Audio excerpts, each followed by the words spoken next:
Hello दोस्तों, हम अपना नेक्स्ट लेक्चर स्टार्ट कर रहे हैं और 2016 के जो पेपर का रिमेनिंग क्वेश्चन है 25 क्वेश्चन उसको इस वीडियो में डिस्कस करेंगे वन बाय वन। तो विदाउट वेस्टिंग टाइम हम अपने क्वेश्चन पे चलते हैं। क्वेश्चन है the book polar geopolitics. Book का क्या नाम है? Polar geopolitics is written by whom of the following. तो आपने इतना देखा होगा कि यूजुअली बुक से रिलेटेड क्वेश्चन हर एक पेपर में, हर साल के पेपर में 2 से 3 क्वेश्चन होते हैं। एक दो क्वेश्चन डायरेक्ट पूछे जाते हैं, एक दो क्वेश्चन मैच द फॉलोइंग में पूछे जाते हैं, बट ये पूछे जरूर जाते हैं। तो इसका ऑप्शन है first Richard Powell, second R D Dikshit, third Vladimir Klausbo, third fourth Taylor PJ Johnston J R J. इसका जो राइट आंसर है पोलर जियोपॉलिटिक्स, उसका जो रिटन है, जो ऑथर है वो है रिचर्ड पॉवेल। रिचर्ड पॉवेल ने जियोपॉलिटिक्स, जो पोलर जियोपॉलिटिक्स है उसके बारे में लिखा। इन्होंने बताया कि जो जियोग्राफिकल एंटिटी है पोलर एरिया, वो एक तरफ से बहुत ही इम्पोर्टेंट है, बिकॉज कई सारे ऐसे रिसोर्सेज हैं, कई सारे ऐसे एरियाज है जो वहाँ अनएक्सप्लोर्ड है। तो उसको लेकर लोग कंपटीशन करेंगे और कर रहे हैं, ताकि उन रिसोर्सेस को यूटिलाइज करें और एक्सप्लॉइट करें अपने अकॉर्डिंग। ये ऐसी बात कही पोलर जियोपॉलिटिक्स बुक में रिचर्ड पॉवेल ने। थोड़ा सा बैकग्राउंड भी समझने की कोशिश करते हैं, जिसपे आए मतलब फ्रीक्वेंटली क्वेश्चन पूछा जाता है। तो जियोपॉलिटिक्स वर्ड पे क्वेश्चन कई बार पूछा गया है। Who give the concept of geopolitics, who coin the term of geopolitics, who popularize the terms of geopolitics, ऐसे क्वेश्चंस कई बार पूछे गए हैं। तो कॉइन करने का जो श्रेय जाता है वो रुडोल्फ केजलन को जाता है। रुडोल्फ केजलन ने जियोपॉलिटिक्स टर्म को कॉइन किया 1899 में, और पॉपुलराइज करने का जो श्रेय जाता है वो कार्ल हॉशोफर को जाता है। 1920 और 1930 के दशक में, डिकेड में इन्होंने जियोपॉलिटिक्स टर्म को पॉपुलराइज किया। अब आप ये समय देखेंगे, आफ्टर वर्ल्ड वॉर वन का पीरियड है।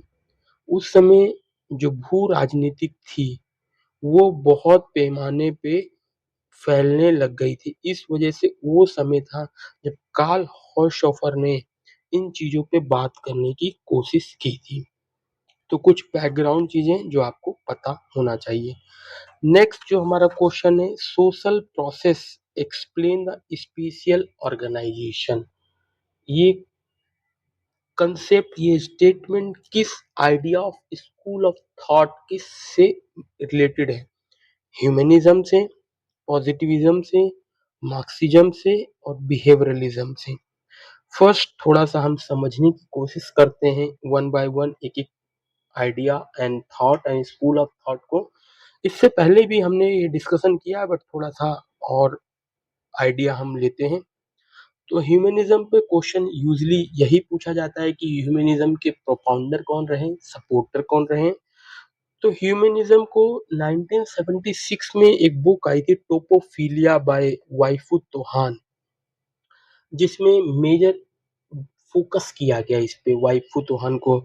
लव फॉर द प्लेस, इसका जो मीनिंग कहेंगे आप, लव फॉर द प्लेस, एक प्लेस के लिए लव, और प्लेस के लिए लव एक इमोशनल अटैचमेंट से जुड़ता है, और ये एक ह्यूमनिस्टिक एंगल को समझाने की कोशिश करता है। सेकंड पर्सन थे एडवर्ड रेलिफ, जिन्होंने प्लेस एंड प्लेसनेसनेस की एक बुक लिखी। उसमें बताया कि ह्यूमन की जो साइकोलॉजी है, वो जो चीज अपनी है, फॉर एग्जांपल घर, वहाँ उसको प्लेस मानता है, बट वहीं पर ही वो रोड पे जब चलता है तो उसको वो अपने घर की तरह ट्रीट नहीं करता है। फॉर एग्जाम्पल, यदि आपने कुछ खाया है, फॉर एग्जाम्पल आप बनाना खाते हैं, तो घर में आप उसका जो छिलका है ना, उसको आप डस्टबिन में डालेंगे, बट बहुत सारे लोगों की टेंडेंसी आप देखेंगे कि वो रोड पर खाकर बनाना छिलका फेंक देते हैं, क्योंकि वो इसको प्लेसनेसनेस की थॉट से देख रहे होते हैं। तो ये एक मैंने एग्जांपल दिया है प्लेस एंड प्लेसनेसनेस का, जो कि एडवर्ड रिलेफ ने बुक लिखी थी। थर्ड पर्सन है एनी बटनर एंड फोर्थ है विलियम क्रीक। विलियम क्रीक को जब आप देखते हैं तो ये बिहेवियरलिज्म में भी देखने को मिलते हैं और ह्यूमनिज्म में भी देखने को मिलते हैं। ह्यूमनिज्म की थोड़ी सी हम और बात करते हैं। ये क्वांटिटिव रेवोल्यूशन के अगेंस्ट आया, क्योंकि क्वांटिटिव रेवोल्यूशन में स्टैट्स पे ज्यादा फोकस किया जाने लगा, मैथमेटिक्स पे ज्यादा फोकस किया जाने लगा, बट ह्यूमनिस्टिक एंगल को इग्नोर किया जाने लगा, ह्यूमन इमोशंस को, ह्यूमन आइडियाज को, ह्यूमनिस्टिक प्रिंसिपल को इग्नोर किया जाने लगा। तो उसके थॉट में यहाँ पर इन चीजों को आइडिया मानकर स्कूल ऑफ थॉट चलने लगा। बट जो ह्यूमनिस्टिक और ह्यूमनिज्म के सपोर्टर थे, उन्होंने बोला नहीं, ह्यूमन को सेंट्रल थीम माना जाए और उसके बाद स्कूल ऑफ थॉट उस और आइडिया और थ्योरी और पॉलिसी बनाई जाए। पॉजिटिविज्म एक प्रिंसिपल है जो कि क्वांटिटिव रेवोल्यूशन जिस पे बेस्ड था। पॉजिटिविज्म की जब हम बात करते हैं तो पॉजिटिविज्म को जो मतलब एग्जेम्पलार रहे, जो सपोर्टर रहे, उनमें बहुत बड़ा नाम आता है विलियम बंगे का। विलियम बंगे बहुत बड़े इम्पोर्टेंट एग्जेम्पलार रहे हैं। और उसके साथ साथ वाल्टर इरशाद वाल्टर स्टार्ट को फादर ऑफ रीजनल साइंस भी कहा जाता है। ये क्वेश्चन भी कई बार पूछा गया है। एक और क्वेश्चन पूछा गया है कई बार कि पॉजिटिविज्म को क्वाइन किसने किया, तो इसका आंसर है ए जी कॉम्टे। अगस्त कॉम्टे बोला जाता है इन्हें, वैसे तो अगस्त कॉम्टे। ये कई बार ये भी पूछा गया एग्जाम में, तो आप इसको नोट कर सकते हैं। पॉजिटिविज्म के नेक्स्ट सपोर्टर आप देखेंगे तो हैगेट, शॉर्ले एंड विलियम गैरिसन देखने को मिलते हैं। थर्ड जो आइडिया है बिहेवियरलिज्म, वुलपार्ट की बुक है the decision process in special context, जो बहुत इम्पोर्टेंट बुक और आइडिया और पेपर रहा वुलपार्ट का, जो बिहेवियरलिज्म के आइडिया ऑफ थॉट को एक्सप्लेन करता है बहुत सिंप्लीफाइड वर्जन में। नेक्स्ट जो पर्सन है विलियम क्रीक, जो कि आपको देखेंगे ह्यूमनिज्म में भी देखने को मिलते हैं। अल्फ्रेड प्रेड मैट्रिक्स एक रहती है, और पीटर गुड जिन्होंने मेंटल मैप पे काम किया, उनका भी नाम बिहेवियरलिज्म ऑफ थॉट में आता है। इस क्वेश्चन का जो हमारा आंसर है कि social process explain the spatial organisation, उसका आंसर है मार्क्सिज्म। मार्क्सिज्म के कुछ सपोर्टर रहे हैं David Harvey, Neil Smith, Doreen Massey. Marxism की जब हम बात करते हैं तो मार्क्सिज्म में बोला जाता है कि एक ये डायलेक्टिक अप्रोच की तरह काम करता है। कोई भी स्पेस और स्पेशल ऑर्गेनाइजेशन एक डायलेक्टिक अप्रोच की तरह काम करेगी, मतलब दो तरह से काम कर सकता है, टू साइड देखा जा सकता है एवरीथिंग का, किसी की भी लाइफ का। वो बोलता है कि सोसाइटी क्रिएट स्पेस और space in turn influence society. इसका बहुत अच्छा एग्जांपल देता हूँ मैं। फॉर एग्जांपल एक एरिया है, बहुत ज़्यादा डेवलप्ड एरिया नहीं है, अर्बन एरिया में दिल्ली का ले लेते हैं हम, क्योंकि मेट्रो के एग्जांपल से हम नोट करेंगे।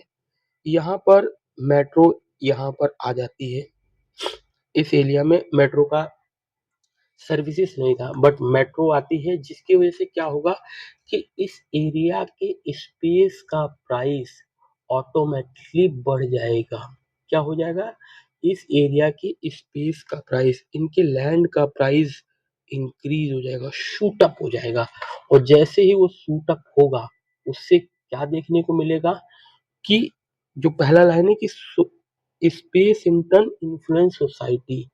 अब ये स्पेस क्या करेगा? सोसाइटी को इन्फ्लुएंस करने लगेगा, और इससे बहुत ज्यादा ही आप देखेंगे कि पर्टिकुलरली ये एरिया, तो हमने देखा कि इस एरिया में मेट्रो आने से क्या हुआ है के जो छोटे-छोटे घर थे, छोटे-छोटे मतलब अंडर डेवलप्ड घर थे, अब इनके घरों का प्राइस बढ़ गया।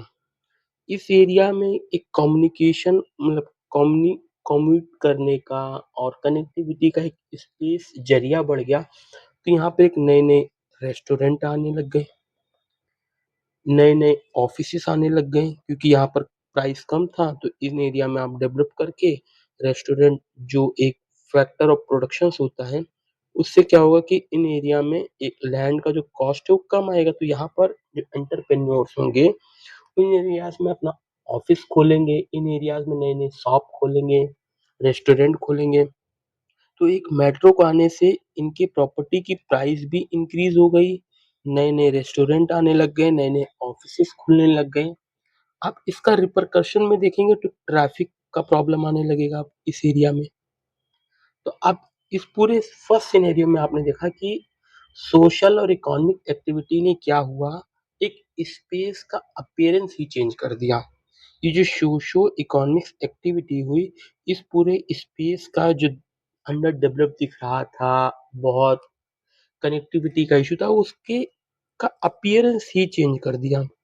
अब अपीयरेंस जैसे चेंज होगा इस पूरे प्लेस का, अब इन रिटर्न देखने को क्या मिलेगा। अब मेट्रो स्टेशन तो बन गया है, रेस्टोरेंट आ गए हैं, ऑफिस आ गया है, मतलब प्रॉपर्टी के प्राइसेस बढ़ गए हैं, ट्रैफिक का इश्यू आने लग गया है। अब मेट्रो के जो आसपास ऑफिस है, स्पोर्ट्स शॉप्स हैं, अपार्टमेंट्स हैं, रेस्टोरेंट है, वो तो डेवलप हो गए हैं। अब इनमें क्या होगा कि इन आसपास के लोगों को जॉब मिलने लगेगी, कम्यूट आसान हो जाएगा, मतलब एक जगह से दूसरे जाने के लिए बिजनेस बढ़ेगा इस एरिया का, और नए पीपल एरिया में आने लगेंगे क्योंकि अब जो आसपास के लोग हैं वो जॉब के लिए यहाँ आने लगेंगे, सब भगेंगे। जो ग्रेविटी मॉडल की हम बात करते हैं, ये अट्रैक्ट करने लगेगा इन एरिया में आसपास के लोगों को, यानी चेंज स्पेस ने सोशल एंड इकोनॉमिक एक्टिविटीज को इन्फ्लुएंस कर दिया। अभी जो स्पेस चेंज हुआ इसकी वजह से सोशल और इकोनॉमिक एक्टिविटीज में भी चेंज आने लगेगा। तो आपने क्या देखा, पहले सोसाइटी ने स्पेस को चेंज किया, सोसाइटी ने स्पेस को चेंज किया, अब स्पेस ने सोसाइटी को फिर इन्फ्लुएंस कर दिया, सोसाइटी को इन्फ्लुएंस कर दिया। तो ये क्या है, डायलेक्टिकल अप्रोच है, टू साइड्स देखने को मिलता है किसी के लाइफ में। मार्क्सिज्म की जब और डिटेल में हम बात करेंगे तो कई तरीके से वो इसको समझने की मतलब कोशिश करते हैं, बताने की कोशिश करते हैं, बट एक बेसिक आइडिया मैंने एग्जांपल से बहुत अच्छे से कोशिश की आप लोगों को समझाने की। नेक्स्ट जो क्वेश्चन है कि विच one of the match first and second list को, और इसमें यूजुअली बुक्स दिए गए हैं जिसको मैच करना है। हमने जब इसको पढ़ेंगे तो हमने इसमें से कई बुक्स के बारे में ऑलरेडी डिस्कशन किया हुआ है, बट थोड़ा सा मैं और आप लोगों को बता देता हूँ। जैसे वाल्टर स्टार्ट की जब हम बात करते हैं, इन्हें क्या कहा जाता है, फादर ऑफ रीजनल साइंस। ठीक है भाई, ये हमें पता है फादर ऑफ रीजनल साइंस कौन है, वाल्टर स्टार्ट। वाल्टर स्टार्ट, अब रीजनल साइंस से रिलेटेड ही इनकी कोई बुक होगी जो यूजुअली दी जाएगी, तो आप सर्च करें थ्योरेटिकल ज्योग्राफी, नो कहीं से नहीं मिल रहा, geographical dimension of innovation, no कहीं नहीं मिल रहा, method of regional analysis, human response to flood, तो रीजनल एनालिसिस की बात की जा रही है, तो ये थोड़ा थोड़ा मिलता हुआ है, तो 4 को हम सी से जैसे मिलाएंगे तो हमारे दो ऑप्शन एलिमिनेट हो जाते हैं, हमारे के पास क्या बचता है, ऑप्शन ए, ऑप्शन 4। ठीक है, चलिए हम और आगे फॉरवर्ड करते हैं। गिलबर्ट वाइट का हमने नाम सुना है, गिलबर्ट वाइट, विलियम बंगे का हमने नाम सुना है। विलियम बंगे को जब हम देखते हैं तो वो किससे रिलेटेड है, पॉजिटिविज्म से। यहाँ पर अभी जस्ट इससे पहले वाले क्वेश्चन में हमने देखा विलियम बंगे किससे रिलेटेड है, पॉजिटिविज्म से। तो पॉजिटिविज्म प्रैक्टिकल एस्पेक्ट्स पे तो मेजर फोकस ना करके थ्योरेटिकल एस्पेक्ट्स पे फोकस ज्यादा कर रहा है, तो इनकी जो बुक का नाम भी क्या है, थ्योरेटिकल ज्योग्राफी। चलिए भाई, हम सेकंड को ए से मिलाते हैं तो हमारा आंसर ऑटोमेटिकली आएगा 4, जो इसका करेक्ट आंसर भी है। Option number 4। हैगस्टन की जब हम बात करते हैं, टॉड हैगस्टन की, तो ये इनोवेशन से इनका काम है। इन्होंने डिसिमिनेशन ऑफ इंफॉर्मेशन से रिलेटेड एक बुक लिखी थी। और गिलबर्ट वाइट जो कि बिहेवियरलिज्म के ही सपोर्टर हैं। एक पर्सन और हैं, ये बिहेवियरलिज्म के सपोर्टर हैं, गिलबर्ट वाइट। इनका एक बुक था कि ह्यूमन रिस्पॉन्स टू फ्लड। इनमें इन्होंने बताने की कोशिश की कि जब फ्लड आ रहा है तो उसमें रिस्पॉन्स जो है सबके बिहेवियर पे डिपेंड करता है। कोई इसको एक्स तरीके से रिस्पॉन्स करेगा, कोई इसको वाई तरीके से रिस्पॉन्स करेगा, कोई इसको जेड तरीके से रिस्पॉन्स करेगा। ये टोटली किस पे डिपेंड करता है? Behaviour of that people. ठीक है, तो इसका जो हमारा राइट आंसर है ऑप्शन नंबर 4 है। नेक्स्ट क्वेश्चन पे हम देखते हैं।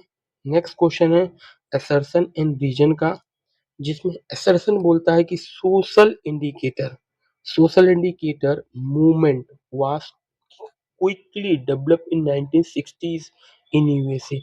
1960 में यूएसए में सोशल इंडिकेटर मूवमेंट्स चला। ये पहला असर्शन बोलता है।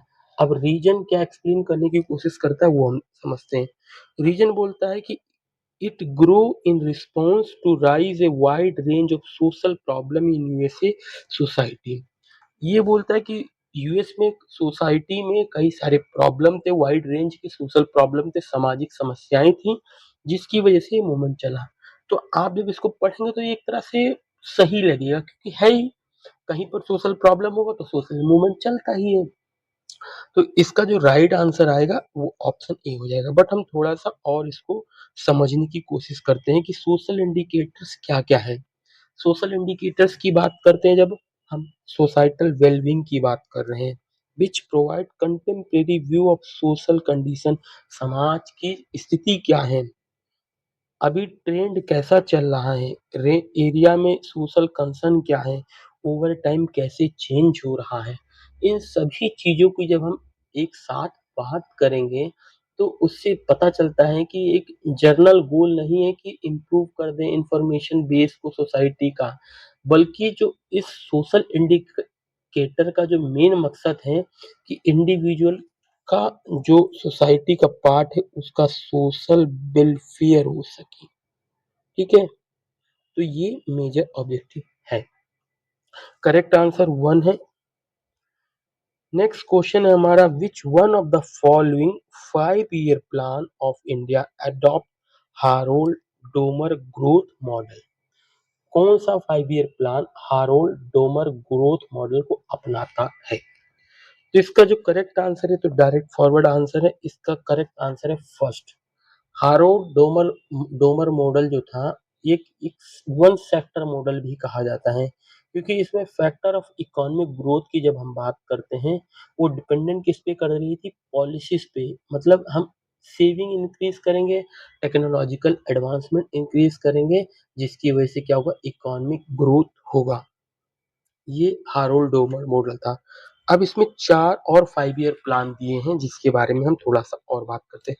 सेकंड 5 ईयर प्लान किससे रिलेटेड है? कौन सा मॉडल कहा जाता है? पीसी महालनोबिस मॉडल कहा जाता है। इसको पीसी महालनोबिस मॉडल भी कहा जाता है। ये आपको पता होना चाहिए। थर्ड एंड फोर्थ ये बहुत कम जगह पे पढ़ाया जाता है। तो थर्ड की जब हम बात करते हैं, इसको गडगिल योजना भी कहा जाता है। और इसके जो मतलब मॉडल को बनाने वाले आर्किटेक्ट थे, उनका नाम था जॉन सैंडी और सुखमय चक्रवर्ती। इसका जो मेजर मकसद था कि इंडिपेंडेंट और सेल्फ जनरेटिंग इकोनॉमी बनाई जाए भारत की।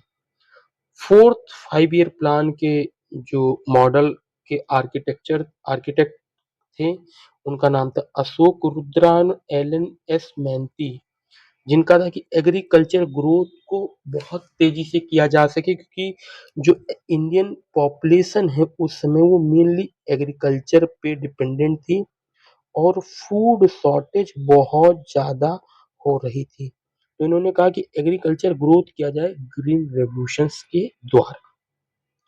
ये मेजर आइडियाज रहे फोर्थ 5 ईयर प्लान का भी।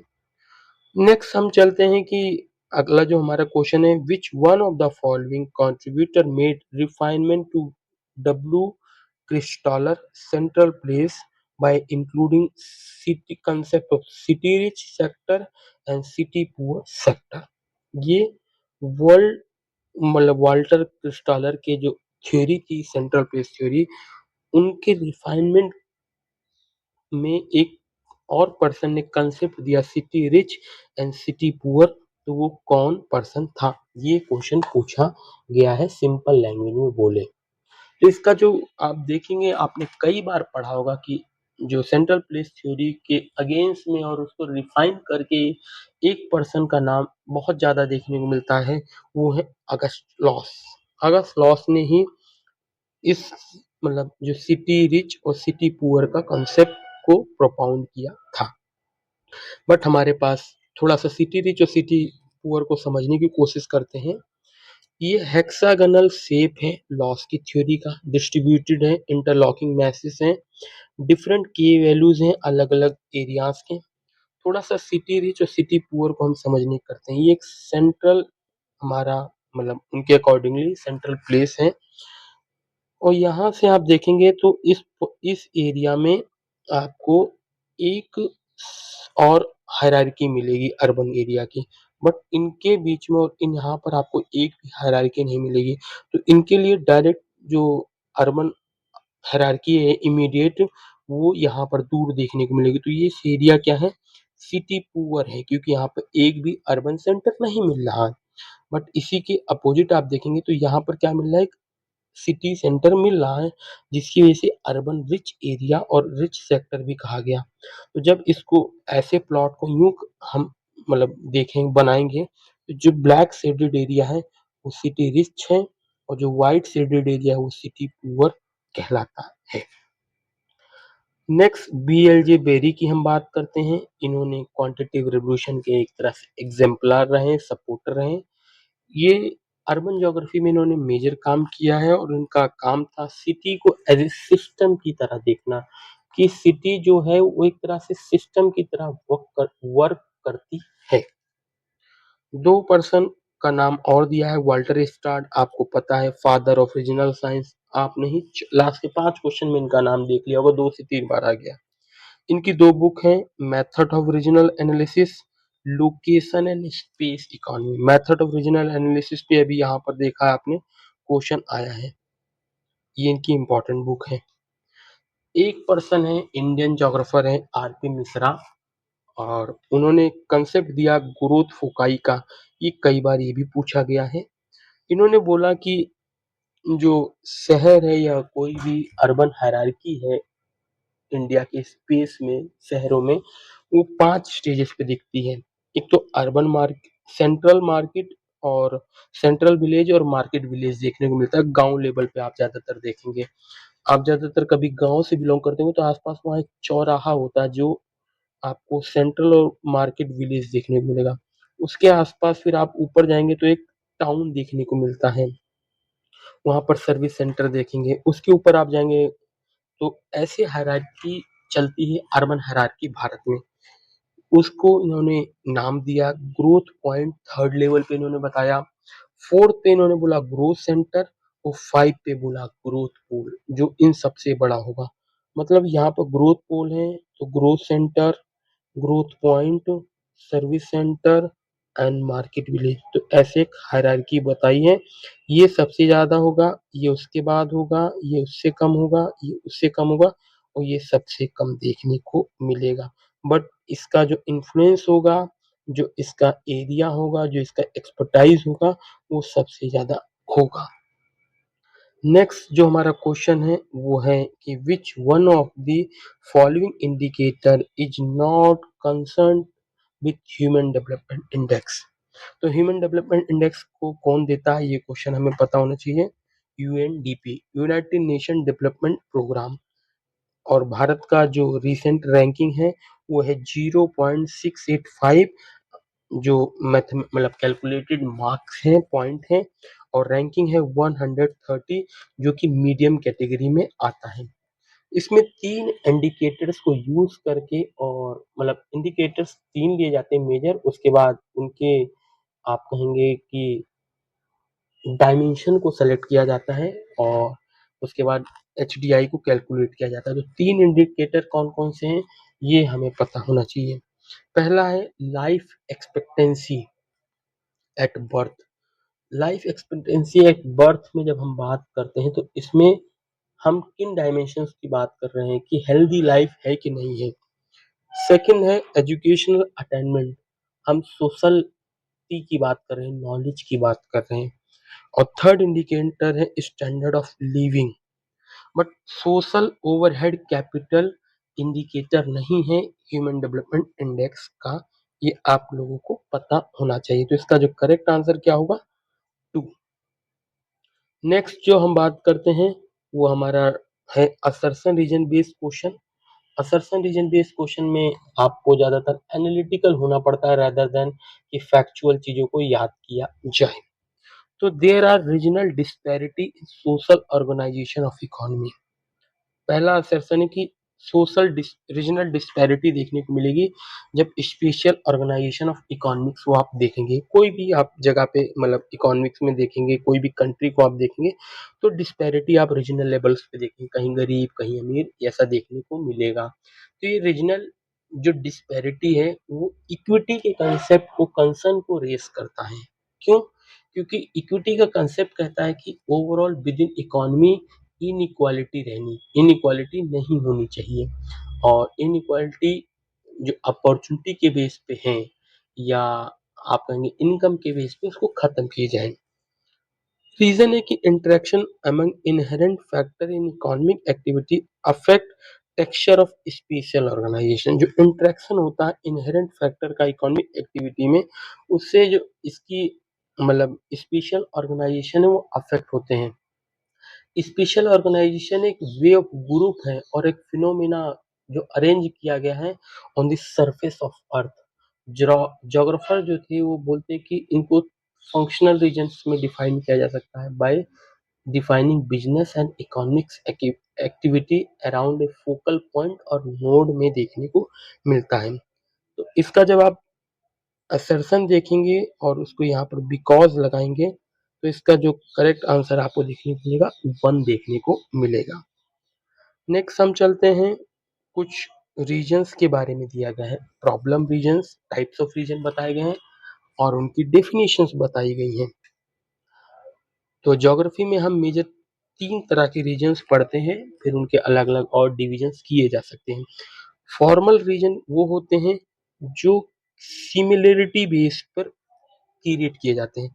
फॉर एग्जाम्पल टोपोग्राफी की सिमिलरिटी पे कि ये पर्टिकुलर एक स्लोप है, इसके बेसिस पे हम सिमिलरिटी पे, टेम्परेचर के बेस पे, रेनफॉल के बेस पे, for example Bundelkhand region, Vidarbha region, Baghelkhand region, ये जितने रीजन हैं ये टोपोग्राफी के बेसिस पे किया गया है। क्लाइमेटिक रीजन की बात करेंगे तो tropical region, temperate region, polar region, ये फॉर्मल रीजन के बेस्ट एग्जांपल्स में से हैं। नेक्स्ट है functional region and nodal region. Functional region और नोडल रीजन की जब हम बात करते हैं तो उसमें आप देखेंगे किसी फंक्शनल की बात की जाए तो एक एक्टिविटी, एक नोडल की बात करिए, एक सेंटर होगा जो फंक्शन इस पर्टिकुलर एरिया के में प्रोवाइड करेगा, उससे जो एक रीजन डेवलप्ड होगा उसको फंक्शनल रीजन कहा जाता है। फॉर एग्जांपल दिल्ली को फंक्शनल रीजन कहा जाएगा जो इसका एनसीआर है। ठीक है। नेक्स्ट है परसेप्चुअल रीजन। परसेप्चुअल रीजन में ही आप देखेंगे कि किसकी बात आ रही है, कंसेप्ट की बात आ रही है, मतलब माइंड से उन चीजों को देखने की बात आ रही है। तो इससे आप समझने की कोशिश करेंगे कि जो एरिया डिफाइन किया जाएगा, जो क्या कहते हैं रीजन डिफाइन किया जाएगा, वो शेयर्ड फीलिंग के बेस पे किया जाएगा, शेयर्ड फीलिंग के बेस पे, शेयर्ड एटीट्यूड के बेस पे।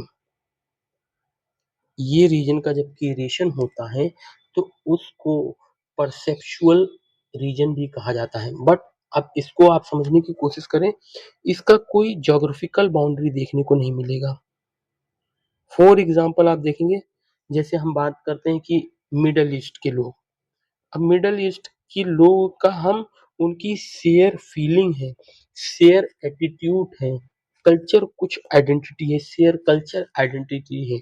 तो उसके बेसिस पे हम कहते हैं कि भाई ये एरिया मिडल ईस्ट का है, क्योंकि उनके कल्चर नोट्स, उनकी जो कल्चर की आइडेंटिटी, उसके बेसिस पे हम कहते हैं। सिलिकॉन वैली की जैसे हम बात करते हैं, वो टेक हब कहा जाता है, उसका क्लियर रेपुटेशन है, इसलिए उसको हम सिलिकॉन वैली कहते हैं। अमेरिकन साउथ की बात की जाती है, जो कि आप देखेंगे रेसिस की बेसिस पे किया जाता है। तो एक परसेप्चुअल रीजन किस पे बेस है? Shared feeling, shared attitude, culture identity पर बेस होता है। तो तीन तरह के रीजन की हमने बात की, formal region, functional region, perceptual region. यहाँ पर जो तीन रीजन है उनमें से एक भी रीजन नहीं है, ये हमने एक्स्ट्रा पढ़ाई की है, जो हमारे इस डिस्कशन का मेजर ऑब्जेक्टिव है, क्योंकि इसका एनालिसिस और इससे रिलेटेड जितनी भी चीजें वो आपको बुक्स में मिल जाएंगी, बट ये चीजें आपको एक्स्ट्रा कहीं भी एनालिसिस में नहीं मिलता है। तो पहला जो रीजन है वो है प्रॉब्लम रीजन। प्रॉब्लम रीजन की जब हम बात करते हैं, ऐसा एरिया ही होगा, आपको पढ़ने पे ही पता चलेगा कि वहां पर कई सारे प्रोमिस होंगे, कई सारे प्रॉब्लम्स होंगे, डेवलपमेंट नहीं होगा करंट सिचुएशन में। मेजर रीजन मतलब बहुत बड़ा रीजन होगा। प्रोस्पेक्टिव रीजन मतलब उसका प्रोस्पेक्ट होगा अच्छा खासा। डायनेमिक रीजन बहुत खतरनाक रीजन होगा, उसका कह पाना कुछ भी मतलब खतरे से खाली नहीं टाइप से है। तो पहला जब हम प्रॉब्लम रीजन की बात करते हैं, तो इसमें से हम ऑप्शन सेलेक्ट करने की बात करें, तो हम ऑप्शन बी को जब देखते हैं कि वो रीजन जो कि बहुत स्लो लिटिल प्रॉमिस करता है कि चीज का डेवलपमेंट का इन नियर फ्यूचर, वो रीजन जो आने वाले समय में भविष्य में डेवलपमेंट का कोई भी प्रॉपर प्रॉमिस नहीं कर पाता, तो उस रीजन को प्रॉब्लम रीजन कहा जाएगा भाई, क्योंकि प्रॉब्लम ही नहीं सॉर्ट हो पा रही है वहां के डेवलपमेंट की। तो ए को हम बी से मिलाते हैं तो हमारा आंसर ऑटोमेटिकली आ जाएगा, हमारा राइट आंसर होगा थर्ड। बट अब औरों को भी मिलाना है और भी करेक्ट ऑप्शंस को पढ़ना है। मेजर रीजन क्या है? मेजर रीजन डी से मैच करता है। वो रीजन जो मिनिमम डिस्पैरिटी हो within a distinctiveness from their neighbourhood and respect of regional character and resource for development देखने को मिलता है। जो नेक्स्ट हम चलेंगे उसमें आप देखेंगे वो है प्रोस्पेक्टिव रीजन। प्रोस्पेक्टिव रीजन में जब आप बात करते हैं तो आप देखेंगे कि उसमें इमेंस रिसोर्स पोटेंशियल है, प्रोस्पेक्टिव है कि वो डेवलप कर जाएगा। सोशो इकोनॉमिक ऑब्स्टेकल हैं, टेक्नोलॉजिकल ट्रांसफॉर्मेशन है, ये इशू है बस ऑब्स्टेकल्स में। फोर्थ है dynamic support, advance industrial area and predominantly urban population, ये है डायनेमिक रीजन। नेक्स्ट क्वेश्चन पे हम चलते हैं, जो है कि टाइप्स ऑफ टाउन की बात की गई है और उनको मैच द फॉलोइंग में करना है। Port town, industrial town, mineral resource based town, historic town.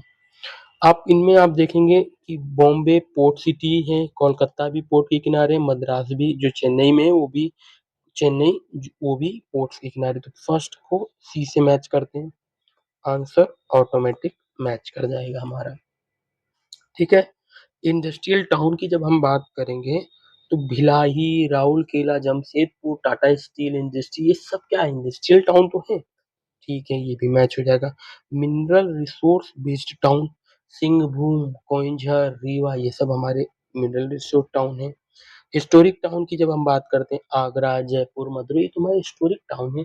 ये सिंपल सा आपको टाउन मैच की बात की गई है। नेक्स्ट जो कॉन्सेप्ट है मेट्रोपॉलिटन असर्शन रीजन पे बेस है, उसमें पहला असर्शन है कि metropolitan cities in general are flanked by satellite town. जो मेट्रोपॉलिटन सिटीज हैं वो जनरली देखने को मिलता है कि वो फ्लैंक्ड है, मतलब आसपास घिरी हुई है, किससे? सैटेलाइट टाउन से। Because the town have important function to release the pressure of the city, क्योंकि ये जो सिटीज का जो मेजर फंक्शन का प्रेशर है उसको रिलीज करने में ये सैटेलाइट टाउन मदद करते हैं। तो इसका जो करेक्ट आंसर आप जब देखेंगे तो ये इसका जो करेक्ट आंसर ए है कि ये असर्शन भी ठीक है, कथन भी ठीक है और इसका कारक भी ठीक है। इसको एग्जाम्पल से समझने की कोशिश करते हैं। दिल्ली एक मेट्रोपॉलिटन सिटी है, मेट्रोपॉलिटन सिटी देखने को मिलेगा दिल्ली आपको, ठीक है। इसके आसपास नोएडा है, गुरुग्राम है, फरीदाबाद है, मेरठ है, गाजियाबाद है। तो ये इसके सैटेलाइट टाउन की तरह वर्क करते थे पहले। अब यहाँ पर बहुत ज्यादा कंजेशन होने लगा, ट्रैफिक प्रॉब्लम आने लगा, इंडस्ट्री का बहुत ज़्यादा पॉल्यूशन का प्रॉब्लम आने लगा, तो ये सारी शिफ्ट होने लगी अलग-अलग एरिया में। तो ये फंक्शनल जो प्रेशर था उसको रिलीज़ किया इन्होंने, जो मेट्रोपॉलिटन सिटी है दिल्ली उस स्थान पे, उसको आप समझ सकते हैं इस कथन को भी। नेक्स्ट है the famous Makrana marble mine are located in which of the following Indian states. कौन से स्टेट्स में आपको देखने को, मकराना मार्बल की जब हम बात करते हैं तो आपको पता होगा मार्बल से रिलेटेड जितने भी स्टेट्स हैं वो वेस्टर्न इंडिया में देखने को मिलते हैं और राजस्थान उसका बेस्ट एग्जाम्पल है। राजस्थान में भी कुछ रीजन है जैसे उदयपुर, राजसमंद, चित्तौड़गढ़, ये सब जो रीजन है मकराना के लिए, किशनगढ़ रीजन की भी बात कर सकते हैं, किशनगढ़ रीजन जो मकराना के लिए फेमस है। एंड डूंगरपुर रीजन एक और है, डूंगरपुर रीजन आपको देखने को मिलेगा, ठीक है। इसका जो राइट आंसर है वो है राजस्थान। नेक्स्ट है the environment protection act in India was passed when government pass headed by. Environment protection act हमने बहुत बार पढ़ते हैं कि एनवायरमेंट प्रोटेक्शन कब आया, 1986 में। उस समय कौन थे भारत के प्रधानमंत्री, वो थे उस समय लेट मिस्टर राजीव गांधी जी। ये तो डायरेक्ट फॉरवर्ड है, इसमें कुछ समझाने का तो ऐसा कुछ नहीं देखने को मिलेगा। नेक्स्ट है which one of the following sequence of physical feature is correct. Physical feature इसमें से कौन सा करेक्ट है। फर्स्ट है माउंटेन, आप यहाँ पर पहले समझिए, ये हमारा हिमालय है जो कि माउंटेन है, उसके जस्ट नीचे ये थोड़े थोड़े बॉर्डर्स वाले जो एरिया हैं जो यहाँ से टूट टूट के आते हैं, यहाँ भारी होने के वजह से इसके पास में ही बेस पे ही इकट्ठा हो जाते हैं और यहाँ से जो रिवर आती है यहाँ पर डिसअपियर हो जाएगी एक तरह से, क्योंकि ऊपर बॉर्डर्स देखेंगे पानी नीचे चला जाएगा, इसको भाबर कहा जाएगा। तेराई रीजन थोड़ा सा ग्रीनरी वाला एरिया होगा, इस एरिया के जो भाबर के जस्ट बाद देखने को मिलेगा। और रिवर जब प्लेन एरिया में पहुंचता है, यहाँ पर प्लेन एरिया स्टार्ट हो जाएगा आपका, तो जो पुराने मिट्टी, जो पुराने जलोढ़ मृदाएं आई हैं, जो कंकड़ आए, कड़ आए, सिल्ट आए, क्ले आया है, वो जब नदी से दूर होते चले जाएंगे तो उस मिट्टी को भांगर मिट्टी कहा जाता है। और जहाँ पे न्यू, मतलब जो नदी के जस्ट किनारे आपको ये देखने को मिलेगा, ये एरिया हर साल नए नए मृदाएं लेकर आएगा, नए नए सॉइल लेकर आएगा, जिसको खादर कहा जाता है। तो सीक्वेंस क्या है, माउंटेन, भाभर, तराई, भांगर, खादर, ठीक है। अब हम अपने ऑप्शन पे चलते हैं। माउंटेन, तराई, माउंटेन के बाद क्या आ रहा है, फिर भाबर, नो, माउंटेन, भाबर, फिर तराई, तो ये आंसर गलत। प्लेन, प्लेन इधर आ गया, फिर भाबर, नो, फिर तराई, नो, प्लेन के बाद तराई फिर भाबर होगा, फिर माउंटेन, ये होगा, तो ये भी गलत। नेक्स्ट है माउंटेन, प्लेन, भाबर, तराई, नो, ये भी गलत है। बट हम जब इधर से प्लेन, तराई, भाबर, माउंटेन, प्लेन, तराई, भाबर, माउंटेन, तो एक सीक्वेंस फॉलो कर रहा है, हमारा राइट आंसर होगा ये। नेक्स्ट हम बात करते हैं, कुछ इंडियन ट्राइब्स की बात की गई है और उनको बताया गया है कि कौन कौन सी स्टेट्स में पाए जाते हैं, इसको आइडेंटिफाई करना है। तो बाइगा ट्राइब, भूटिया ट्राइब, करबी ट्राइब, रांगपा ट्राइब, ये आपको देखने को मिलेगी। तो आप देखेंगे कि करबी एंगलोंग की जब हम बात करते हैं तो करबी एंगलोंग आपको कहाँ पर देखने को मिलता है, करबी एंगलोंग आपको ज्यादातर जो एरिया है वो असम में देखने को मिलता है, वहाँ करबी ट्राइब रहती है। रांगपा ट्राइब कहाँ पर है, सिक्किम में देखने को मिलती है। तो रांगपा को हम जब सिक्किम से मैच करते हैं तो हम अपने ऑप्शन को चेक करने की कोशिश करते हैं, रांगपा बी से, तो fourth B right answer automatic हमारा आ जाएगा। बाइगा ट्राइब किससे रिलेटेड है, मध्य प्रदेश से। भूटिया ट्राइब पहाड़ी एरिया, माउंटेनस एरिया पे उत्तराखंड। Kirby tribe Assam. ठीक है, तो करेक्ट आंसर है। कुछ हिल नेम है और उनके स्टेट दिए गए हैं, उनको हम समझने की कोशिश करते हैं। बट कुछ इंपॉर्टेंट हिल्स की बात अभी हम कर लेते हैं। पहले पहले काराकोरम रेंज आपको देखने को मिली नॉर्दर्न इंडिया में, जम्मू कश्मीर रीजन में सबसे नॉर्थ में काराकोरम, लद्दाख, जास्कर, पीर पंजाल। ये भी कई बार पूछा गया, काराकोरम, लद्दाख, जास्कर, पीर पंजाल। ये आपको नॉर्थ टू साउथ देखने को मिलेगा, ये कई बार अरेंज करने के लिए दी गई है। कैलाश रेंज आपको लद्दाख रेंज, जब वो आप देखेंगे उत्तराखंड और हिमाचल में, तो उसको कैलाश रेंज, जो एक ये तिब्बत में है वैसे, तो कैलाश रेंज आप देखेंगे यूजली। तो कुछ रेंजेस के बारे में बात की गई है, बट हमें हिल्स पे अभी मेजर फोकस करना है।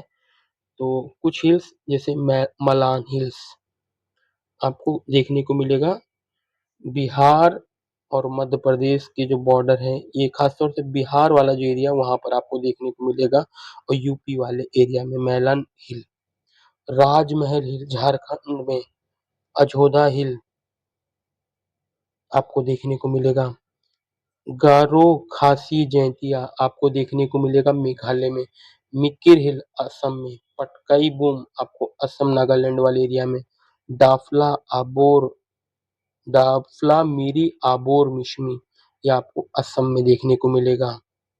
बैरल रेंज आपको देखने को मिलेगी, कहाँ पर बैरल रेंज देखने को मिलेगी, कुछ पार्ट ऑफ असम और आपको मिजोरम वाले एरिया में देखने को मिलेगा। ये गरजट हिल उड़ीसा में, नयागर हिल उड़ीसा एंड आंध्र प्रदेश वाले रीजन में देखने को मिलेगा आपको। और नीचे आप जाएंगे तो बाबा बुदान हिल्स कर्नाटका, नीलगिरी हिल्स यहाँ पर देखने को मिलेगा, नल्लामाला आंध्र प्रदेश में आपको देखने को मिलेगा, बालाघाट रेंज महाराष्ट्र, हरिश्चंद्र महाराष्ट्र, अजंता रेंज महाराष्ट्र, सतपुरा, ग्वाबिलगढ़, महादेव, महकाल ये सतपुरा की डिसकंटिन्यूड रेंजेस हैं। विंध्यन रेंज आपको देखने को मिलेगा, कैमूर रेंज देखने को आपको मिलेगा, कच्छ हिल आपको यहाँ पर मिलेगा। तो कई सारे हिल्स और उसकी बातें हमने की हैं। अमरकंटक हिल आपको यहाँ पर देखने को मिलेगा, जहाँ से सोन रिवर निकलती है, नर्मदा रिवर निकलती है, और यहाँ पर ही आपको रेडियल ड्रेनेज पैटर्न देखने को मिलता है, रेडियल ड्रेनेज पैटर्न। ठीक है, तो अब हम अपने ऑप्शंस चलते हैं और समझने की कोशिश करते हैं। मिकिर कहाँ पर देखने को मिला है? मिकिर हमको देखने को मिला असम में, असम हिल, असम में देखने को मिलेगा आपको मिकिर हिल। ये आपने देखा, हमने यहाँ पर बात की है, एक सेकेंड,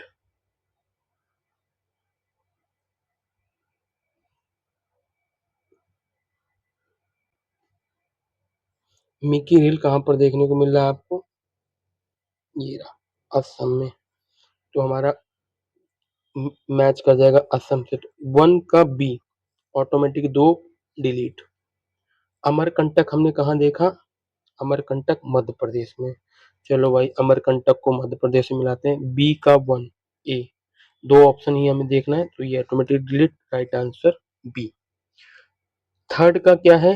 खासी हिल, गारो खासी जैंतिया मेघालय, यहाँ पर मैच कर जाएगा। बाबा बुदान हिल्स कर्नाटका में आपको देखने को मिलेगा, ये रहा बाबा बुदान हिल्स भी हमने यहाँ पर देखा, तो ये हमारा राइट आंसर है थर्ड। नेक्स्ट, कुछ रिवर्स के नेम हैं और कुछ अर्बन सेटलमेंट हैं। रिवर्स के किनारे कौन कौन से अर्बन सेटलमेंट देखने को मिलते हैं, तो थोड़ा सा हम वैसे ही देख लेते हैं। ऋषिकेश आपको देखने को मिलेगा गंगा रिवर के किनारे, यमुना नगर दिल्ली आपको देखने को मिलेगा यमुना नदी के किनारे, मथुरा यमुना रिवर के किनारे, प्रयागराज संगम है गंगा और यमुना का, पटना गंगा रिवर के किनारे, गुवाहाटी ब्रह्मपुत्रा रिवर के किनारे, जबलपुर नर्मदा रिवर के किनारे, धर्मपुरी नर्मदा रिवर के किनारे, होशंगाबाद नर्मदा रिवर के किनारे, नासिक गोदावरी रिवर के किनारे, राजमुंदरी की जब हम बात करते हैं तो गोदावरी रिवर के किनारे, विजयवाड़ा कृष्णा रिवर के किनारे, सेरिंगपट्टनम कावेरी रिवर के किनारे, इरोड एंड तिरुचिरापल्ली आप देखेंगे कावेरी रिवर के किनारे देखने को मिलते हैं। तो ये मेजर मेजर सिटीज जो सिटी रिवर के किनारे बसे हैं उनकी हमने बात की। तो गंगा को जब हम पहले मैच करेंगे, गंगा गंगा आपको देखेंगे नॉर्थ इंडिया में बहती है, तो विजयवाड़ा साउथ इंडिया का शहर है, कटक उड़ीसा में, तेजपुर असम में। तो इन तीनों में से ऑटोमेटिकली आप देखेंगे कानपुर एक शहर है जो उत्तर प्रदेश का है, वही इससे मैच कर सकता है, तो हम कानपुर को गंगा से मैच करेंगे। तो फर्स्ट का सी, तो एक ऑप्शन हमारा डिलीट होगा, तीन ऑप्शन हमें मिलेंगे। तेजपुर असम में है, तो हमें मैच करने में बहुत आसानी होगी, ब्रह्मपुत्रा मेजर रिवर है असम की। तो थर्ड को बी से, तो एक जैसे हम थर्ड को भी बी से मैच करेंगे हमारा राइट आंसर आ जाएगा। महानदी किससे मैच होगी, फोर्थ का डी कर्नाटका, महानदी आपको उड़ीसा में फ्लो करती हुई दिखेगी। कृष्णा विजयवाड़ा, कृष्णा की बात हमने की, विजयवाड़ा में ये फ्लो करती है, ये मेजर रिवर है। ठीक है, तो ये कुछ कुछ रिवर सिटीज थी जिनके बारे में हमने बात की है। अब जो ऑप्शन है कि कुछ सैटेलाइट सेंसर्स हैं और IFO पैन उनके दिए गए हैं, तो उनको मैच करने की बात की गई। तो ये एक रटने वाला है, इसमें कोई ऐसा फैक्चुअल ज्यादा नहीं है। तो 5.80 है IRS IC लिस्ट 2 का, तो 5.8 IRS लिस्ट 2, तो ए का बी से हम मैच करेंगे, तो हमारे पास दो ऑप्शन ऑटोमेटिक डिलीट होंगे और हमारे पास दो ऑप्शन बचेंगे। स्पॉट 5 HRV, स्पॉट 5 HRV 5 से मैच होगा। ये 5 को आप यहाँ के 5 से ऐसे याद कर सकते हैं। तो 2D से राइट आंसर हमें मिल जाएगा। DG क्विक बर्ड 2 को जब हम मैच करेंगे तो वो है 0.61 से। ठीक है, सबसे हाईएस्ट में आप देखेंगे मीटर में, तो एड्यूस एविनर की बात होगी, वो 8 से। तो ये रटने वाला है, इसको आप समझ सकते हैं। नेक्स्ट है हमारा कि कुछ डिस्ट्रीब्यूशन दिया गया है मंथली रेनफॉल का पर्टिकुलर प्लेस का। मंथ है जून 2010 और हमें मीन वैल्यू कैलकुलेट करना है इस डिस्ट्रीब्यूशन का, ये हमें बताया गया है। तो हम मीन वैल्यू कैलकुलेट करने के लिए पहले जो रेनफॉल है और जो नंबर ऑफ डेज हैं उनका मीडियन निकालने की कोशिश करेंगे। पहले रेनफॉल का मीडियन निकालेंगे, तो 10 से 20 के रेंज में जब हम बात करेंगे तो 15, 10, तो इसका बीच की पॉइंट लिखेंगे मीडियन को, 20 से 30 के बीच में 25, 30 से 40 के बीच में 35। हमारा जो नंबर ऑफ डेज की बात कर रहे हैं वो क्या है, 624।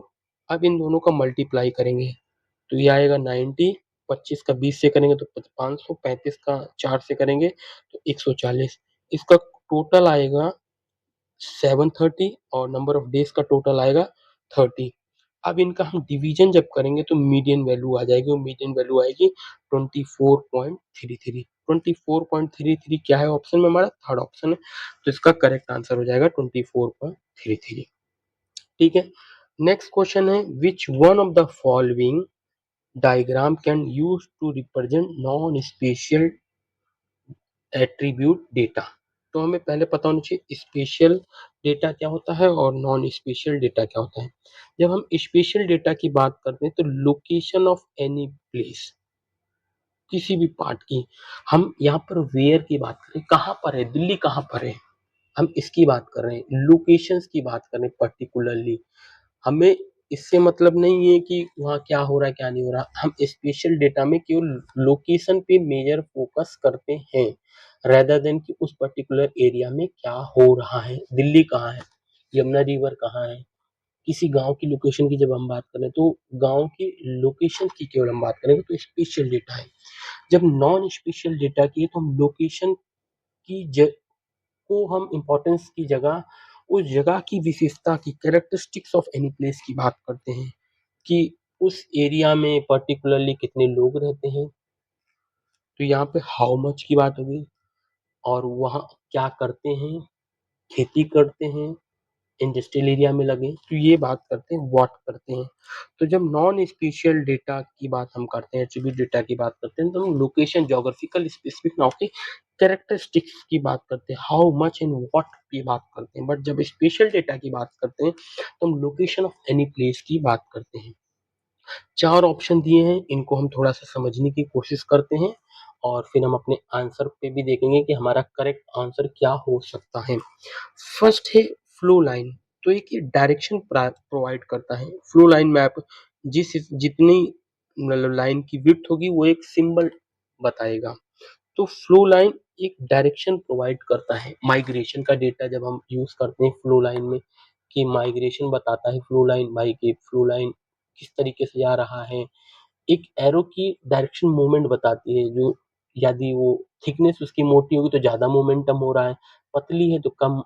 ट्रेड का मोमेंटम बताया जा सकता है, ट्रांसपोर्ट का मोमेंटम बताया जाता है, ट्रैफिक का मोमेंटम बताया जाता है, एयरलाइन के रूट्स का मोमेंटम बताया जा सकता है। सेकंड जो ऑप्शन है वो कोरोप्लेथ की जब हम बात करते हैं, कोरोप्लेथ में हम मेजरली क्या करते हैं, डेटा को रिप्रेजेंट करते हैं थ्रू शेड और कलर और डिफरेंशिएशन करने के लिए। कि भाई यदि एग्जांपल हम देखें कि डार्क शेड जब हम लिटरेसी का डेटा देते हैं, कई सारे रीजन है, एक ये कंट्री है तो इसमें इसकी लिटरेसी अलग है, इसकी लिटरेसी अलग है, तो हम शेड्स के थ्रू कलर्स के थ्रू इनको बताते हैं कि हाँ ये हाई लिटरेसी वाला स्टेट है, ये मीडियम लिटरेसी वाला स्टेट है, लो लिटरेसी वाला स्टेट है। तो कोरोप्लेट डेटा में क्या होता है, कोरोप्लेट मैप में क्या करते हैं हम, रिप्रेजेंट करते हैं डेटा को थ्रू शेड और कलर फॉर डिफरेंशिएशन। थर्ड हमारा जो ऑप्शन है बार एंड क्यूब। बार और क्यूब में हम फ्रीक्वेंसी को मेनली बताने की कोशिश करते हैं कि भाई फ्रीक्वेंसी क्या है उस पर्टिकुलर चीज की, समझने की आप ये कोशिश करें। बार और में हम फ्रीक्वेंसी बता रहे होते हैं कि केरला की फ्रीक्वेंसी, यदि केरला की लिटरेसी रेट 94% तो वो उसकी फ्रीक्वेंसी ये है। 20 से 40 के जो बच्चे हैं वो 5 ही हैं, उस एज के बच्चे 5 है, तो एक फ्रीक्वेंसी डिस्ट्रीब्यूशन को बताने की कोशिश करते हैं। फोर्थ है आइसो लाइन। आइसो का मतलब ये होता है इक्वल, और लाइन मतलब एक ज्वाइन करने वाली एरिया, तो ऐसी लाइन जो इक्वल एरिया को ज्वाइन करती हो। जैसे इक्वल एरिया ज्वाइन करने का मतलब टेम्परेचर इस एरिया का 20 है, इस एरिया का, इन दोनों को जो ज्वाइन करने के बाद एक लाइन क्रिएट होगी उसको आइसोलेन कहा जाता है। तो इसका जो करेक्ट आंसर जब हम देखने की कोशिश करते हैं कि नॉन स्पेशल एट्रीब्यूट डेटा क्या है, तो नॉन स्पेशल एट्रीब्यूट डेटा क्या है, बार और क्यूब्स हैं। जो क्या है कि यहाँ पर आप देखेंगे फ्रीक्वेंसी को बता रहा है, लोकेशन के बारे में ये नहीं बताने की कोशिश करेगा। नेक्स्ट जो हमारा क्वेश्चन है, which one of the following correlation coefficient is Mitch match with its value. Value के साथ कौन सा कोरिलेशन कोफिशिएंट डेटा जो है वो मिस मैच है। तो थोड़ा सा हम इधर देखने की कोशिश करते हैं। 0 से लेके +1 - 1 के बीच कोरिलेशन कोफिशिएंट का डेटा होता है। जो 0 पे है वो 0 ही कहेगा, उसका कुछ भी मतलब नो कोरिलेशन कहा जाएगा। इसको क्या कहा जाएगा, नो कोरिलेशन, कोई कोरिलेशन नहीं है। जो 5 के आसपास है, 0.5 के आसपास, उसको पॉजिटिव कोरिलेशन, जो -0.5 के पास पास है उसे नेगेटिव कोरिलेशन कहा जाएगा। जो +5 के आसपास है उसे आप कहेंगे कि परफेक्ट पॉजिटिव कहा जाएगा, और -1 के पास जो है उसे परफेक्ट नेगेटिव कहा जाएगा। और 0.5 से और 1 के बीच जब हम जाते हैं तो उसे पॉजिटिव सिग्निफिकेंट कहा जाएगा, और -0.5 से 1 की तरफ जाएंगे तो इसको नेगेटिव सिग्निफिकेंट कहा जाता है। तो जो इसका राइट आंसर जब आप देखेंगे उसका है इम्परफेक्ट नेगेटिव ऑप्शन, जो ऑप्शन सेकंड है -1, -1 ये इसका आंसर है जो मिसमैच करता है, क्योंकि परफेक्ट पॉजिटिव हम इसको कह रहे हैं, इम्परफेक्ट नाम से कुछ नहीं होगा। ठीक है, द कोरिलेशन कोफिशिएंट जो हम बात करते हैं वो रेंज ही करती है इसके बीच में, और उसमें इम्परफेक्ट की बात नहीं की जाती, वो परफेक्ट नेगेटिव कोरिलेशन कहा जाएगा। इम्परफेक्ट से कोई चीज को डिनोट नहीं किया जाता है कोरिलेशन कोफिशिएंट में। इस वजह से इसका जो करेक्ट आंसर होगा जो मिसमैच है अपने वैल्यू से, वो है इम्परफेक्ट नेगेटिव। नेक्स्ट जो हम चलते हैं, हमारा क्वेश्चन है पार्शियल कोरिलेशंस पे, कोरिलेशन से रिलेटेड है। तो partial correlation is a method of dealing with 3 और मोर वेरिएबल। इसका जो रीजन है कि basically it is a correlation between two variable holding third variable constant. दो एक्सेप्शन रीजन के क्वेश्चन है जिनको हम जल्दी जल्दी करेंगे कि इसमें डायरेक्ट ही क्वेश्चन समझाने की मतलब ज्यादा इंपॉर्टेंस नहीं है। पार्शियल कोरिलेशन में हम करते क्या है, पहले थोड़ा सा ये हम समझने की कोशिश करेंगे। पार्शियल कोरिलेशन में हम मेजर करते हैं स्ट्रेंथ का, किसके स्ट्रेंथ का, रिलेशनशिप बिटवीन टू और मोर वेरिएबल का। और जब हम इनके वेरिएबल के रिलेशनशिप को मेजर कर रहे होते हैं, तो हम देखते हैं कि कुछ वेरिएबल्स का इफेक्ट भी हमें देखने को मिलता है एक या अदर वेरिएबल पे। जब हम देखते हैं कि कोरिलेशन हो रहा है, फॉर एग्जांपल फूड ईट किया जा रहा है जिसकी वजह से ब्लड प्रेशर बढ़ रहा है, बट जैसे ही हम कंट्रोल करेंगे वेट को और अमाउंट ऑफ एक्सरसाइज को, तो उससे क्या होगा कि हम क्या कंट्रोल करना चाह रहे हैं, फूड ईट कम कर रहे हैं या ज़्यादा करेंगे, उसकी वजह से ब्लड प्रेशर ऊपर नीचे होगा और वेट अमाउंट तीनों चीज़ें चेंज होंगी। तो दो पार्शियल कोरिलेशन मेथड डील करता है किससे, तीन और चार वैल्यू से।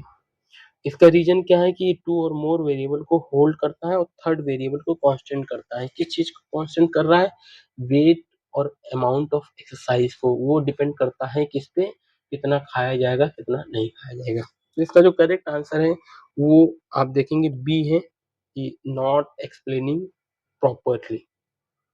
Next है, there are data restriction in using Lorentz curve since variable must be expressed as a frequency and negative value cannot be included. Third option जो इसका रीजन है वो बोलता है कि जो लॉरेंज कर्व है वो एक टेक्निक, डिफिकल्ट टेक्निक है जो कि अप्लाइड करती है स्टडी ऑफ कंटिन्यूअस वेरिएबल्स को देखने में। तो थोड़ा सा हम कोशिश करते हैं लॉरेंज कर्व को समझने की। लॉरेंज कर्व एक ग्राफिकल मेथड है, जो कि ग्राफिकल मेथड है, क्या है ये, ग्राफिकल मेथड है, ठीक है। किस चीज को डिस्प्ले करता है, ये डिस्प्ले करता है कंसंट्रेशन ऑफ एक्टिविटीज को विद इन एरिया, कि उस एरिया में पर्टिकुलर इंडस्ट्रियल स्पेशलाइजेशन क्या है विद इन एरिया, और उस डेटा को यूज करके सेकेंडरी सोर्सेस का भी यूज करता है, सेंसर डेटा का। इस वेरिएबल को सही से मेजर किया जाएगा और सही से मेजर नहीं किया जाता तो उसका इम्पैक्ट देखने को मिलता है लॉरेंज कर्व में। इसका जो करेक्ट आंसर है वो ये, डिफिकल्ट तो है ही स्टडी करने में कंटिन्यूअस वेरिएबल को, बट इस चीज को ये एक्सप्लेन नहीं करता है, तो इस वजह से इसका जो आंसर है कि both A R true but R is not corrected explanation of R, ठीक है। नेक्स्ट जो हमारा क्वेश्चन है 74, सेकंड लास्ट क्वेश्चन है, उसमें कुछ टाइप्स ऑफ स्केल दिए गए हैं और उनका मैच द फॉलोइंग करना है। स्टेटमेंट वाला जो हम बात करेंगे, तो स्टेटमेंट आप इसमें किस मतलब स्केल ऑफ मैप में देखने को मिल रहा है, ऑप्शन बी है 1:1 mile, statement base types of scale हैं। तो स्टेटमेंट को जैसे हम बी से मैच करते हैं तो भाई हमारे को दो ऑप्शन एलिमिनेट होके दो ऑप्शन बचते हैं। सिंपल लीनियर की जब हम बात करते हैं तो सिंपल लीनियर इसमें से कौन सा है, आप खुद सोचेंगे। ये एक सिंपल लीनियर इसलिए देखने को मिल रहा है क्योंकि इस पर्टिकुलर एरिया में एक तरफ पॉजिटिव सिंपल दिया गया है। नेक्स्ट है रिप्रेजेंटेटिव फ्रैक्शन, फ्रैक्शन की आर वैल्यू हम इसको कंसीडर करते हैं, आपको पता होगा ये तो बेसिक पढ़ाया जाता है। तो आर एफ को ए से जैसे मैच करेंगे तो हमें आंसर थर्ड का ए ऑटोमेटिकली मिल जाएगा। हमें दो चीजें पता थी, स्टेटमेंट और आर एफ, हमारा आंसर मिल जाएगा। कंपैरेटिव स्केल की जब हम बात करेंगे तो कंपैरेटिव स्केल किस में किया जा रहा है, किलोमीटर्स में है यहाँ पर, और इधर एक कंपैरिजन इधर अलग कंपैरिजन है, तो इसमें कंपैरिजन किया जा रहा है सी, और लीनियर को हम इससे डी से मैच करेंगे। नेक्स्ट है, लास्ट क्वेश्चन है कि विच one of the following code given abbreviation correctly depict landscape model. चार मतलब एब्रीविएशन दिए गए हैं जिसमें हमें आइडेंटिफाई करना है कि कौन से लैंडस्केप मॉडल को करेक्टली डिपिक्ट करते हैं। फर्स्ट है DEM, digital elevation model. Second है DRG, digital raster graphic. Third एक और है DTM, digital terrain modelling. Fourth है डीएलजी, डिजिटल लाइन ग्राफ। इसका जो करेक्ट आंसर है वो है डीईएम और डीटीएम, मतलब ए ऑप्शन और डी ऑप्शन, ए और डी कहाँ है, थर्ड में, तो इसका करेक्ट आंसर है हमारा डिजिटल टेरेन मॉडलिंग और डिजिटल एलिवेशन मॉडल। ये जो ग्राफिक वाला बात की जा रही है, डिजिटल लाइन ग्राफ और डिजिटल रास्टर ग्राफिक, ये इसके करेक्ट आंसर नहीं है। तो thank you for listening and watching. Please do like, comment, share with your friend in your circle, ताकि सब तक ये नॉलेज पहुंच सके। Thank you for listening and watching. Please do write comment as A feedback कि आपको कैसा लग रहा है, और कोई सुझाव है तो भी आप जरूर बताएं। Thank you for listening and watching.